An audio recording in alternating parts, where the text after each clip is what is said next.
Assalamualaikum warahmatullahi wabarakatuh. Perkenalkan nama saya Anissa Dwi Atifah. Di sini saya akan mempresentasikan terkait evaluasi pemenuhan gizi individu dengan metode IGS dan HEI. Untuk praktiknya sendiri, yaitu responden saya bernama inisial ANA dan dilakukan recall pada Senin dan Rabu 25 Agustus hingga 27 Agustus. Usia respondennya sendiri 19 tahun dan berjenis kelamin perempuan. Dan sebelum dilakukannya praktikum, dihitung kebutuhan energinya dan mendapatkan 2.245,5 kilokalori. Perhitungan untuk kebutuhan energi responden dihitung berdasarkan kebutuhan energi aktivitas fisik. Perhitungan energi responden penting untuk mengisi form IGS dan HEI. Untuk data hasil recall-nya, untuk D1 dan D2.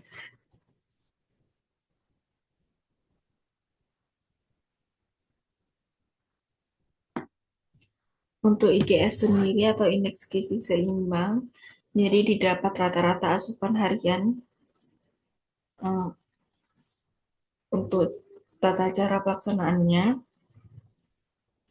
Jadi ada kategori adekuasi dan moderation. Adekuasi ini skor naik apabila asupan mendekati standar. Sebaliknya moderation itu skor tinggi apabila konsumsi dalam batas anjuran. Total skor sendiri yaitu penjumlahan skor seluruh komponen. Interpretasinya skor mendekati maksimal untuk pola makan yang baik dan skor sekitar setengah dinilai kualitasnya pola konsumsinya sedang dan untuk skor rendah itu biasanya perlu perbaikan. Untuk total skor dari responden sendiri dikategorikan sedang yaitu 55 poin. Untuk pola konsumsi responden belum optimal. Asupan baiknya itu di pangan hewani, susu, gula, dan kolesterol. Namun asupannya sangat kurang pada bagian sayur dan kacang-kacangan dan perlu perbaikan pada lemak jenuh dan natrium. Untuk rekomendasi untuk responden sendiri yaitu meningkatkan konsumsi sayur dan buah, diversifikasi protein ke sumber nabati karena asupan sayur dan kacang-kacangannya kurang, dan mengurangi makanan tinggi lemak jenuh dan natrium.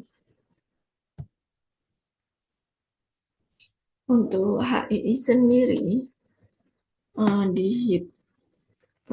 untuk yang kategori adekuasi ini skor tinggi jika asupan memenuhi anjuran. Untuk yang moderation ini skor tinggi jika asupannya rendah atau sesuai batas. Total HII 0 hingga 100 skornya dinilai kalau tinggi menunjukkan kualitas diet yang lebih baik. HII terdiri dari 13 komponen. Lalu bisa dihitung dengan energi density. Untuk responden ANA sendiri total skornya 34,6 yang dikategorikan poor diet. Untuk bagian adekuasinya eh, skornya rendah untuk buah dan buah utuh. Untuk sayuran total dan kacang-kacangan dan biji-bijian utuh serta asupan dairy rendah kayak dan menunjukkan hal itu kurang kalsium dan protein hewani. Untuk total protein foodnya sendiri cukup baik, namun uh, dominan ke protein hewani. Untuk seafood dan protein nabatinya rendah. Untuk moderationnya sendiri, skornya rendah pada refined grain, yaitu tinggi konsumsi, dan saturated fat, yaitu tinggi konsumsi juga. Untuk skor tingginya ada pada natrium dan added sugar karena konsumsinya rendah dan perlu diperbaiki dengan peningkatan konsumsi padat pangan gizi dan variasi makanan sehat dan penurunan makanan tinggi lemak jenuh dan karbohidrat olahan.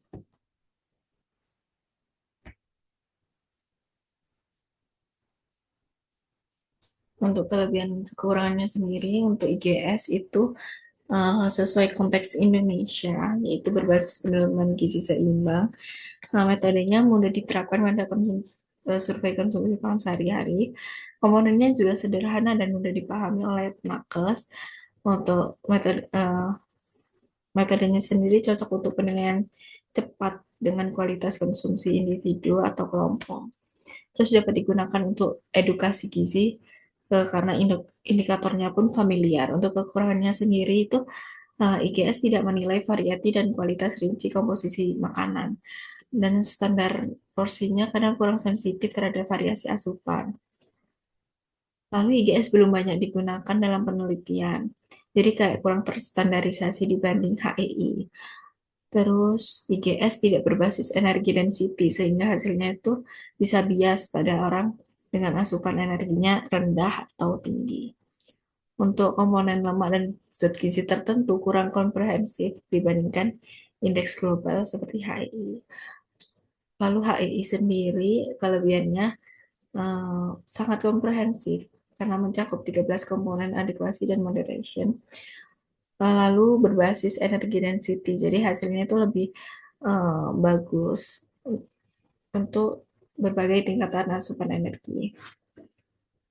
Terus HEI sendiri banyak digunakan secara global, jadi valid, reliable, dan terstandarisasi dan sangat sensitif untuk menilai kualitas pola makan jangka panjang. Selain itu memperhatikan kualitas lemak yaitu fatty acid ratio dan whole grain secara spesifik dan cocok untuk penelitian epidemiologi dan kebijakan gizi masyarakat.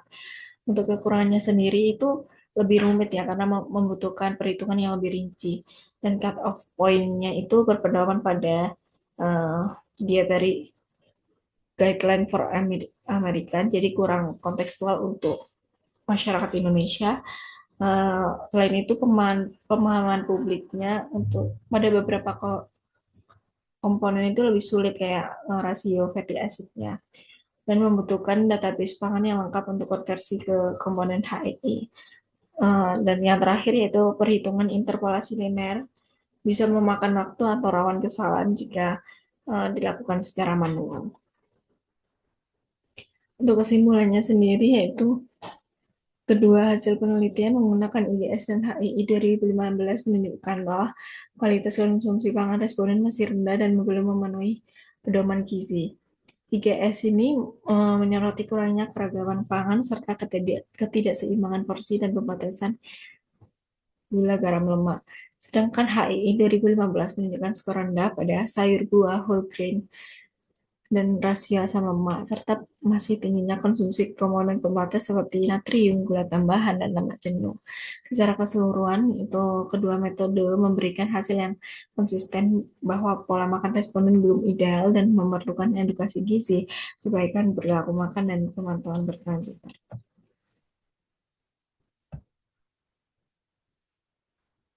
Sekian presentasi dari saya. Wassalamualaikum warahmatullahi wabarakatuh.